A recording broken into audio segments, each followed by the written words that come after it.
यूं ही नहीं ताज ताज बन जाता है। शिल्पकारों का हुनर और चुनिंदा संगमरमर ताज को नायाब बनाते हैं। कुछ ऐसे ही चुनिंदा जगहों से बस खास ही चुनकर लाता हूँ। कतरे कतरे को मैं हीरे सा परखता हूँ। यूं ही नहीं मैं रजनीगंधा बन जाता हूँ। फोन पर ट्रंप पाकिस्तान दोनों को आग लगाने वाली कौन सी खबर आ गई, अब इसका चैप्टर खोल रहा हूं। डोनाल्ड ट्रंप ने भारत को डेड इकोनॉमी कहा था, लेकिन इसी डेड इकोनॉमी ने ट्रंप का धुआं धुआं कर रखा है। जो ट्रंप भारत को धमका रहे थे, टैरिफ का डर दिखा रहे थे, आज की डेट में ठंडे पड़ रहे हैं। अब ट्रंप भारत पर टैरिफ से तौबा तौबा करने की तरफ बढ़ते हुए भी लग रहे हैं, और ऐसा इसलिए क्योंकि नरेंद्र मोदी ने ट्रंप को तगड़ा शॉक दे दिया। पहले तो आज सुबह सुबह ट्रंप के टैरिफ को शेयर मार्केट ने जवाब दे दिया। टैरिफ के बाद भी इंडिया का शेयर बाजार बम बम है। उधर पीएम मोदी ने जीएसटी में रिफॉर्म्स का ऐलान कर दिया। पीएम मोदी जनता को बम्पर दिवाली गिफ्ट देने वाली है पीएम मोदी सरकार। ऐसे में ट्रंप ने सोचा होगा कि टैरिफ से भारत की इकोनॉमी डिरेल हो जाएगी, शेयर मार्केट क्रैश हो जाएगा, लोगों का पैसा डूब जाएगा। यहां नरेंद्र मोदी ने लाल किले से खड़े होकर ऐसी बात कह दी कि बॉस, ये नए भारत की ताकत दिख रही है कि वो दुनिया के सामने झुकता नहीं। चुनौतियां आती हैं, आती रहेंगी, लेकिन नया भारत हर चुनौती में अवसर खोज लेता है। पीएम मोदी के लाल किले से दिए गए शॉक से ट्रंप कैसे ठंडे पड़ने की तरफ बढ़ रहे हैं, यह आपको डिटेल में बताऊंगा। यह भी बताऊंगा कि जीएसटी रिफॉर्म से पब्लिक का कैसे बम्पर फायदा होगा। ट्रंप जो झटका भारत को दे सकते थे, वो मोदी ने कैसे एक मूव से कवर कर दिया है। आपके घर में क्या क्या सस्ता होगा, क्या क्या होने वाला है, सब बताऊंगा। पहले ट्रेलर देखिए। Made in India fighter jets के लिए जेट इंजन हमारा होना चाहिए कि नहीं होना।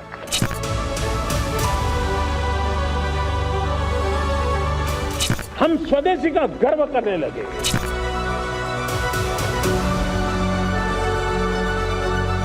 हम नेक्स्ट जनरेशन जीएसटी रिफॉर्म्स लेकर के आ रहे हैं।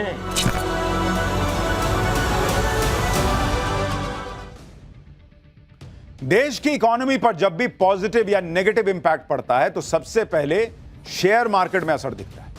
ट्रंप के टैरिफ बम की वजह से यह माना जा रहा था कि सोमवार को भारत का शेयर मार्केट गिरेगा और निवेशकों को नुकसान होगा।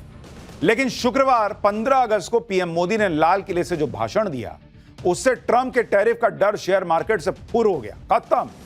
और आज सुबह सुबह 9:30 बजे ही ट्रंप को तगड़ा जवाब मिल गया। आप देखिए कि 14 अगस्त को सेंसेक्स 80,555 पॉइंट पर बंद हुआ था।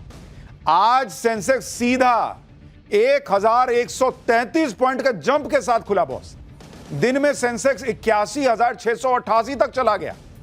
पूरे दिन में सेंसेक्स में 676 पॉइंट की बढ़त दर्ज हुई। इसी तरह निफ्टी 50 में 14 अगस्त को 24,616 पर वो बंद हुआ था। आज 385 पॉइंट की बढ़त के साथ खुला और 25,000 के पार चला गया। पूरे दिन में निफ्टी में कुल 245 पॉइंट की बढ़त देखी गई। बॉम्बे स्टॉक एक्सचेंज में लिस्टेड कंपनियों का मार्केट कैप 445 लाख करोड़ से बढ़कर 451 लाख करोड़ हो गया। यानी एक ही दिन में निवेशकों को 6 लाख करोड़ रुपए का फायदा हुआ। यानी जिस इंडियन इकोनॉमी को ट्रंप डेड इकोनॉमी बता रहे थे, वो नरेंद्र मोदी के एक बयान से ऐसी बम बम हुई कि निवेशकों ने एक दिन में लाखों करोड़ का मुनाफा कमा लिया। और बताओ ट्रंप भैया, अभी तो ट्रंप को और शौक लगने हैं। ट्रंप टैरिफ का डर दिखाकर दादागिरी कर रहा है, और भारत के साथ नहीं, पूरी दुनिया में यही दादागिरी करने का प्रयास कर रहा है। लेकिन इधर भारत ने और उधर चीन ने, दोनों ने ट्रंप की दादागिरी खत्म करने का इंतजाम कर दिया है। चीन के विदेश मंत्री वांग यी आज से भारत के दौरे पर आ गए हैं, और इस दौरान भारत और चीन के बीच व्यापारिक संबंध और बेहतर होने की उम्मीद है। इसके बारे में आपको विस्तार से बताऊंगा कि चीन और भारत की ये जो नजदीकियां हैं, इसका क्या इंपैक्ट पड़ने वाला है। लेकिन आप ये भी देखिए कि कितनी तेजी से पीएम मोदी फैसले करते जा रहे हैं। आज ही पीएम मोदी ने टॉप इकोनॉमिक बॉडी की बैठक भी कर ली। पीएम आवास में आज इकोनॉमिक एडवाइजरी काउंसिल की बैठक हुई है, अब से थोड़ी देर पहले। बैठक में वित्त मंत्री निर्मला सीतारमण समेत 7 मंत्री शामिल हुए। बैठक में नीति आयोग के अधिकारी शामिल हुए। बैठक में 25% एक्स्ट्रा टैरिफ को लेकर चर्चा हुई। टैरिफ से क्या क्या असर होगा, इस पर चर्चा हुई। निर्यात के लिए दूसरे बाजारों को खोलने पर चर्चा हुई। जीएसटी सुधारों और जीएसटी दरों पर भी बातचीत हुई। यानी boss PM Modi mission mode में काम कर रहे हैं। ट्रंप की सोच के उल्टा भारत अपनी तैयारियां कर रहा है। यानी ये भारत झुकने वाला नहीं है, ये क्लियर मैसेज है बॉस। और पीएम मोदी ने तो सबसे बड़ा धमाका जीएसटी को लेकर किया है। ट्रंप टैरिफ की बात कर रहे थे, भारत को डेड इकोनॉमी बोल रहे थे, लेकिन नरेंद्र मोदी ने साफ इशारा कर दिया कि वो जो कर रहे हैं वो पूरा गेम पलट देगा, क्योंकि हमारी अपनी मार्केट इतनी बड़ी है, हमारी अपनी अर्थव्यवस्था में इतनी ताकत है कि ट्रंप का टैरिफ भारत की ग्रोथ को रोक नहीं सकता। पीएम मोदी ने टैरिफ से निपटने के लिए स्वदेशी का मंत्र फूंक दिया और देश की जनता को राहत देते हुए जीएसटी रिफॉर्म्स का ऐलान किया। दिवाली से जीएसटी दरों में भारी कटौती होने की उम्मीद है, जिससे कई चीजें भयंकर सस्ती हो जाएंगी, काफी सस्ती हो जाएंगी। पीएम मोदी के ऐलान के बाद जीएसटी को लेकर चर्चाएं शुरू हो गई। जीएसटी में फिलहाल 4 दरें होती हैं, 5%, 12%, 18%, 28%। लेकिन पीएम मोदी के जीएसटी रिफॉर्म्स के ऐलान के बाद कहा जा रहा है कि दिवाली से जीएसटी की सिर्फ 2 रेट रह जाएंगी। जीएसटी से 12% और 28% की दरों को हटा लिया जाएगा और या तो सिर्फ 5% जीएसटी लगेगा या 18% लगेगा। अगर ऐसा होता है तो यह बहुत बड़ी बात होगी, इससे पब्लिक को बंपर फायदा हो जाएगा। 12% जीएसटी के दायरे में आने वाले टूथपेस्ट, साबुन, हेयर ऑयल, रेडीमेड गारमेंट, जूते, मक्खन, फ्रूट जूस, ड्राई फ्रूट जैसे 99% प्रोडक्ट वो 5% के दायरे में आ जाएंगे, यानी 7% सस्ता हो जाएगा। ऐसे ही 28% टैक्स के दायरे में आने वाले cement, AC, TV, fridge, washing machine जैसे 90% प्रोडक्ट 18% के स्लैब में आ जाएंगे। सैलाब में तो ट्रंप की धमकी बह रही है, यानी 10% तक ये सब सामान सस्ता हो जाएगा। 10% बॉस। जीएसटी स्लैब में बदलाव होने से ऑटो इंडस्ट्री में नई जान आ जाएगी, कारों की कीमतें कम हो जाएंगी, जिससे न सिर्फ बिक्री बढ़ेगी बल्कि स्टील, टायर और दूसरे कंपोनेंट बनाने वाली पूरी इंडस्ट्री को बूस्ट मिलेगा। आप देखिए जीएसटी स्लैब में बदलाव का ऑटो इंडस्ट्री पर क्या असर पड़ेगा, उसके बारे में आपको बताता हूं। और ये आपको सिर्फ एक उदाहरण दे रहा हूं, बहुत सारी चीजों पर असर पड़ना है। जैसे अगर आप देखेंगे छोटी कार, अगर आप देखेंगे कि कीमत क्या है उसकी और उसमें जो बचत होगी वो कितनी होगी, तो जैसे अगर छोटी कार की आप कीमत देखिएगा, वो कहा जा रहा है कि कम कितनी होगी भाई, 8% कम हो जाएगी। तो अगर 8 से 10 लाख रुपए की कार है, उसमें आपको कितना पैसा बच जाएगा पता है आपको? 64,000 रुपए से लेकर 80,000 रुपए तक आपके बच जाएंगे। मतलब जो भी कार खरीदने जा रहा है उसका ऑलमोस्ट लाख रुपए के आसपास बच जाएगा बॉस। तो आप सोच रहे हैं वो पैसा भी बचा तो गाड़ियां ज्यादा बिकेंगी, और जिसके पास फिर वो पैसा बचने के बाद मूड करेगा वो घूमने जाएगा, तो वहां इकोनॉमी में पैसा घुसेगा, आएगा। इसी तरह से अगर आप बड़ी कार देखेंगे, ये आपको छोटी कार का बताया, आप बड़ी कार का देखिए। बड़ी कार के केस में क्या है कि वहां 5% तक कम हो सकता है रेट। तो इसका मतलब क्या है, अगर 20 से 30 लाख रुपए की कार है आप खरीदने जा रहे हैं, तो उसमें कितनी छूट मिल जाएगी आपको, बचत कितनी होगी? 1 से 1.5 लाख रुपए तक की आपकी बचत हो जाएगी, आपकी कार सस्ती हो जाएगी। 1 से 1.5 लाख, यानी ऐसे आप तमाम चीजों में देखेंगे कि बहुत फर्क जो है वो आपको कीमत में दिखेगा। अगर जीएसटी के सिर्फ 5% और 18% के 2 ही स्लैब होते हैं, तो इससे आम जनता को और क्या क्या फायदा होगा वो भी आपको बताता हूं। जैसे एसी, फ्रिज और होम अप्लायंसेज 18% जीएसटी के दायरे में आएंगे। इन सारे सामानों के दाम 8 से 10% कम हो सकते हैं। सीमेंट को अगर 18% में लाया जाएगा तो इससे घर बनना सस्ता होगा, रियल एस्टेट सेक्टर को फायदा होगा। 7,500 रुपए से कम किराए वाले होटल्स पर 12% जीएसटी लगता था, यह घटकर 5% हो सकता है, यानी होटल्स में रुकना सस्ता हो जाएगा, टूरिज्म सेक्टर को बड़ा बूस्ट मिलेगा। कीटनाशकों और दूसरे कच्चे मटेरियल पर लगने वाला 18% का टैक्स स्लैब घटाकर 5% किया जा सकता है। इससे किसानों की लागत घटेगी, आमदनी बढ़ेगी। यानी इसे आप ऐसे समझिए कि जीएसटी कम होने से 350 रुपए की सीमेंट की बोरी 28 रुपए, 80,000 का टीवी 8,000 रुपए और 40,000 का फ्रिज 4,000 रुपए सस्ता हो जाएगा, और इसका सीधा फायदा आम जनता को मिलेगा। जीएसटी रिफॉर्म्स के जरिए पीएम मोदी कितना बड़ा टारगेट अचीव करने की कोशिश कर रहे हैं वो भी आपको बताता हूं। एक्सपर्ट्स के मुताबिक जीएसटी रिफॉर्म से मार्केट को ऑलमोस्ट 2,40,000 करोड़ रुपए का बूस्ट मिल सकता है। अनुमान है कि जीएसटी सुधार से ऑलमोस्ट 2.5 लाख करोड़ रुपए की डिमांड बढ़ेगी। यह भारत की विकास दर को 50 से 70 बेसिस पॉइंट्स तक बढ़ा सकती है। यानी जो आपने देखा होगा, एक अनुमान था कि 0.2, 0.3 इतना जो है भारत की विकास दर नीचे आ सकती है ट्रंप के एक्स्ट्रा टैरिफ से। ऑलमोस्ट उससे डबल की तो बढ़त मिल जाएगी जो नरेंद्र मोदी ने एक्शन कर दिया है। यानी एक तरफ तो पीएम मोदी भारत की इकोनॉमी को बूस्ट दे रहे हैं, जीएसटी की दरों को कम करने का ऐलान कर रहे हैं, दूसरी तरफ ट्रंप के टैरिफ का भी तगड़ा काउंटर निकाल लिया है। मोदी सरकार 25,000 करोड़ रुपए से एक्सपोर्ट प्रमोशन मिशन शुरू करने का प्लान कर रही है, जिससे भारत के निर्यात को बढ़ावा दिया जा सके और टैरिफ के असर को कम किया जा सके। सरकार आर्थिक मदद देकर व्यापार को डाइवर्सिफाई करके ब्रांडिंग को मजबूत करने के लिए टैरिफ का असर कम करेगी। छोटे एक्सपोर्टर को बिना गारंटी लोन देने का भी इंतजाम किया जा सकता है। ई कॉमर्स से एक्सपोर्ट करने वाले छोटे एक्सपोर्टर्स को एक तय क्रेडिट लिमिट वाले कार्ड जारी हो सकते हैं।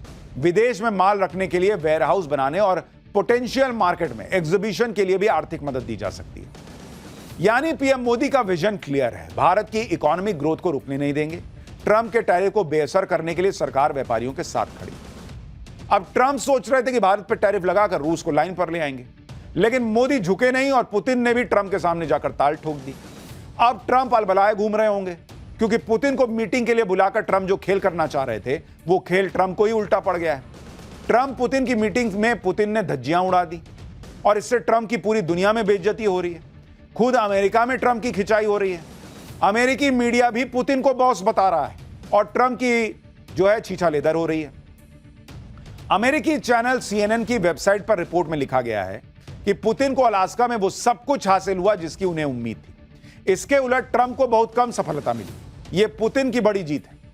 अमेरिकी अखबार वॉल स्ट्रीट जर्नल ने अपनी रिपोर्ट में लिखा कि चुनाव प्रचार के दौरान पहले दिन युद्ध समाप्त कराने का वादा करने वाले ट्रंप एक अस्थायी युद्ध विराम तक हासिल करने में नाकाम रहे।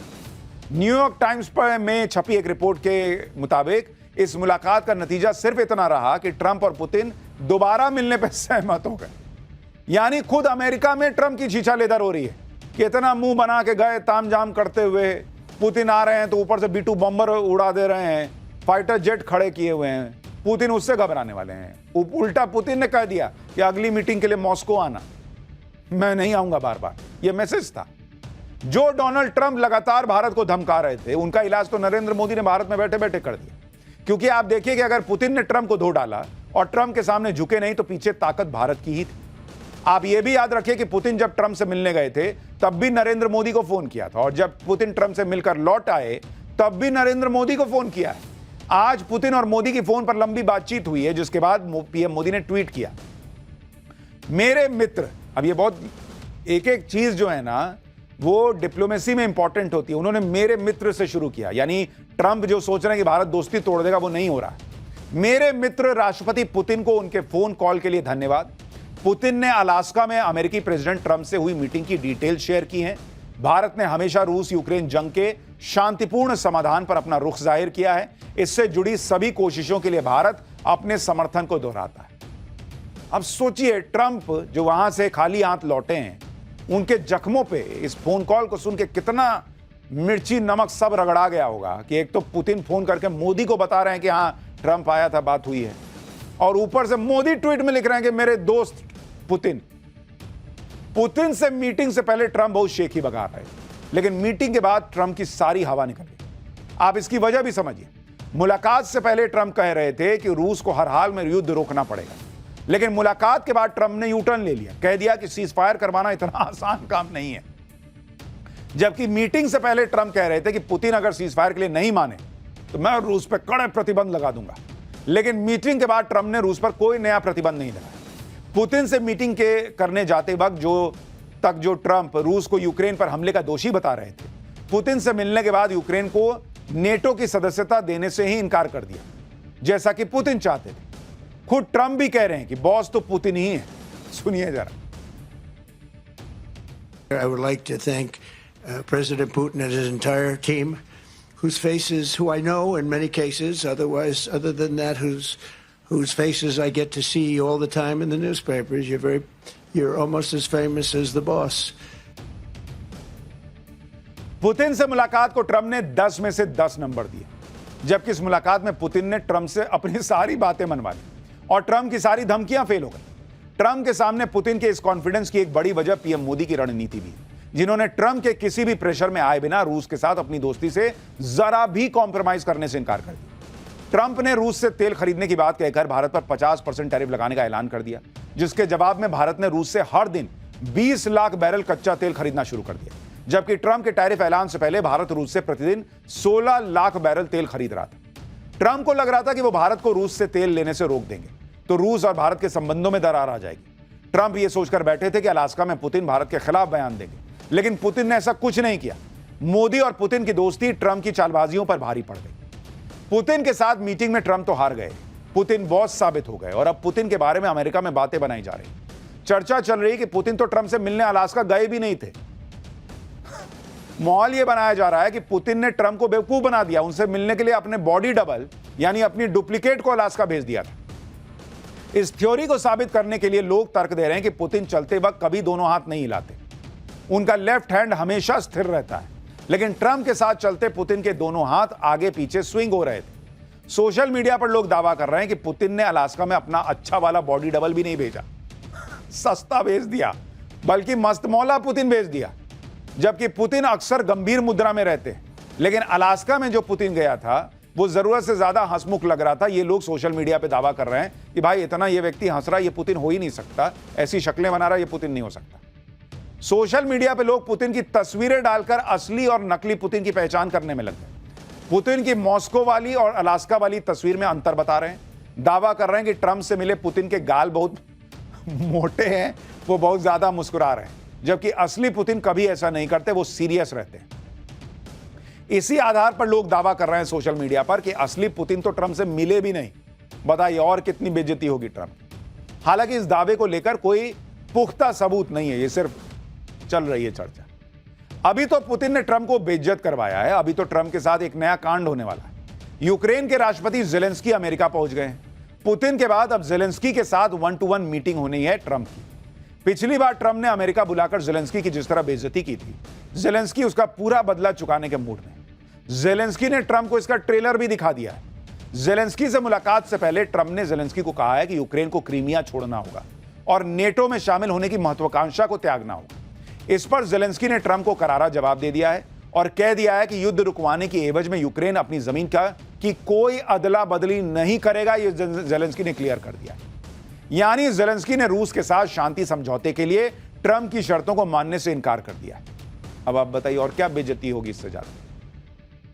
और आप सोचिए अमेरिका क्या देश है। अमेरिका चाहता है कि उसके कहने पे भारत रूस जैसे दोस्त को छोड़ दे।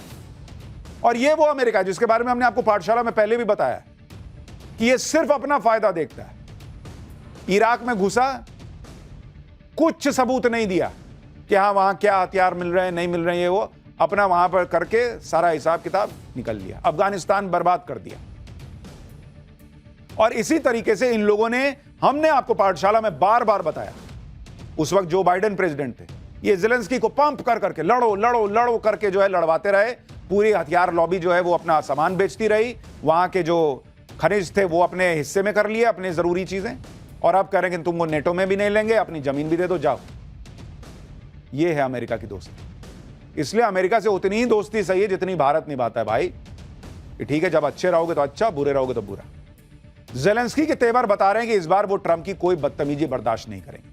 और इस बार जेलेंस्की अकेले नहीं है, यूरोप के कई नेता भी जेलेंस्की का साथ देने के लिए अमेरिका पहुंच चुके हैं। जेलेंस्की ट्रंप की मुलाकात से पहले ब्रिटेन, फ्रांस, जर्मनी, इटली और फिनलैंड के नेता अमेरिका पहुंचे हुए। इन यूरोपीय नेताओं का मकसद जेलेंस्की के साथ खड़े होकर ट्रंप के सामने अपनी सामूहिक ताकत को दिखाना है। एक्सपर्ट्स के मुताबिक यूरोपीय नेता मैसेज देना चाहते हैं कि ट्रंप के सामने जेलेंस्की अकेले नहीं है। यानी इस बात के पूरे चांस है कि पुतिन के बाद अब जेलेंस्की के साथ मीटिंग में भी ट्रंप की घनघोर बेइज्जती का यह एक इवेंट बन सकता है। लेकिन इस समय दुनिया की नजर दो महत्वपूर्ण बैठकों पर है। ट्रंप और जेलेंस्की के बीच मीटिंग जो है वो होनी है, इस पर दुनिया की नजर है। और दूसरी तरफ कल ही एक और इंपॉर्टेंट मीटिंग होने वाली है। चीन के विदेश मंत्री वांग यी 2 दिन के दौरे पर दिल्ली आ चुके हैं। गलवान संघर्ष के बाद चीन के किसी मंत्री की यह पहली भारत यात्रा है। और बड़ी बात यह है कि चीनी विदेश मंत्री की मुलाकात पीएम मोदी के साथ भी होनी। 19 अगस्त यानी मंगलवार शाम 5:30 बजे पीएम मोदी के साथ चीनी विदेश मंत्री वांग यी की मुलाकात होनी है। यह मुलाकात पीएम मोदी के आधिकारिक आवास 7 लोक कल्याण मार्ग पर होनी है। यह मुलाकात ऐसे वक्त में होगी जब पीएम मोदी 31 अगस्त और 1 सितंबर के बीच चीन जाने वाले हैं। साल 2020 में गलवान घाटी में भारत चीन झड़प के बाद मोदी की यह पहली चीन यात्रा होगी। पीएम मोदी से मुलाकात से पहले कल सुबह चीन के विदेश मंत्री वांग यी और एनएसए अजीत डोभाल के बीच भी मीटिंग होगी। भारत आते ही चीन के विदेश मंत्री ने सबसे पहले अपने काउंटर पार्ट यानी भारत के विदेश मंत्री एस जयशंकर से द्विपक्षीय बातचीत की और इस मुलाकात में कई अहम मुद्दों पर बात हुई। इस मुलाकात के दौरान एस जयशंकर ने दोनों देशों के बीच सारे विवाद सुलझाने की बात कही। अमेरिका के साथ चल रही तनातनी के बीच चीन भी भारत के सामने दोस्ती का हाथ बढ़ा रहा है। आप सुनिए, एस जयशंकर ने चीन से दोस्ती की बात तो की, लेकिन साथ में कह दिया कि म्यूचुअल रिस्पेक्ट भी होना चाहिए, म्यूचुअल ट्रस्ट भी होना चाहिए। सुनिए एक बार S Jaishankar. Having seen a difficult period in our relationship, Excellency, our two nations now seek to move ahead. This requires a candid and constructive approach from both sides. In that endeavor, we must be guided by the three mutuals: mutual respect, mutual sensitivity, and mutual interest. Differences must not become disputes, nor competition, conflict. यानी भारत ने चीन को clear कर दिया कि दोस्ती तो होगी बॉस, लेकिन म्यूचुअल ट्रस्ट होना चाहिए, म्यूचुअल इंटरेस्ट होना चाहिए, और जो दोस्ती है, जो प्रतिस्पर्धा है, वो लड़ाई में नहीं बदलनी चाहिए। अब पीएम मोदी से कल मिलेंगे विदेश मंत्री